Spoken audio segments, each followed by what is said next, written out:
Your PC45 multi-fuel stove is designed to give you options for fuel and functionality. You can choose a fully automated function that maintains the desired temperature of your room, or you can use the manual settings to keep a constant size fire, which helps you calculate daily fuel consumption easier. Today, we'll demonstrate how to start and run your stove in the automatic mode. Refer to your user manual for instructions on other settings. First, remove the user's manual from the hopper and check to make sure there's no unburned fuel or other combustibles in the ash pan. Make sure the hopper, view door, and ash pan doors are closed. The stove won't run if any of these doors are open. To begin, turn the Mode Selector to Off and plug the power cord into the surge protector connected to your outlet. You will notice that all blowers and motors will run for a brief time as the stove goes through a self-diagnostic test. If the combustion blower remains on, see your owner's manual. Now fill the hopper with fuel. Be sure to remove any fuel which may be on the hopper gasket area prior to closing the lid. Be sure the hopper lid is securely latched. In the future, before you start your stove, this is the point at which you will clean the burn pot with the provided scraper.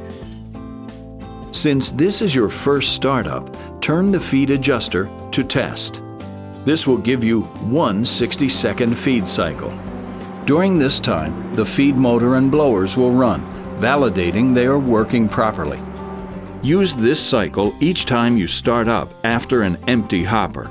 It helps feed the initial charge of fuel into the system. Once you see fuel start to flow into the burn pot, you can stop the test cycle and return the feed adjuster to your desired feed setting.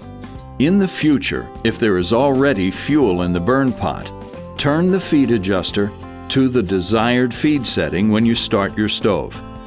You may need to increase or decrease this number depending on fuel quality. Now that you have fuel in the burn pot, flip the igniter switch into the auto position. Using the temperature dial, select the temperature you desire for the room or the burn rate you want the stove to maintain. Next, choose your operating mode. Remember that room temp mode is your automatic thermostat setting. Set the dial in the middle of the operating range. Your stove will now automatically light and adjust to keep within 1 degree of your set room temperature. Take note that some smoke may be visible in the firebox prior to ignition. This is normal. However, if the burn pot is not cleaned at proper intervals, you may see excess smoke in the firebox, followed by a slight woof sound when ignition occurs. The distribution blower will vary in speed depending on the burn rate and temperature output. Note that the blower will not come on until there is sufficient heat in the stove. That's it. It's that easy to start a fire.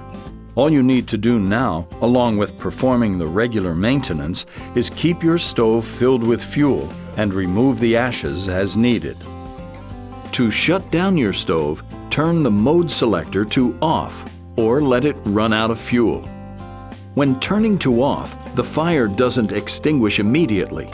It may take an hour or so for it to burn itself out. Never pull the plug to shut down the stove. The combustion blower needs to continue to vent the stove.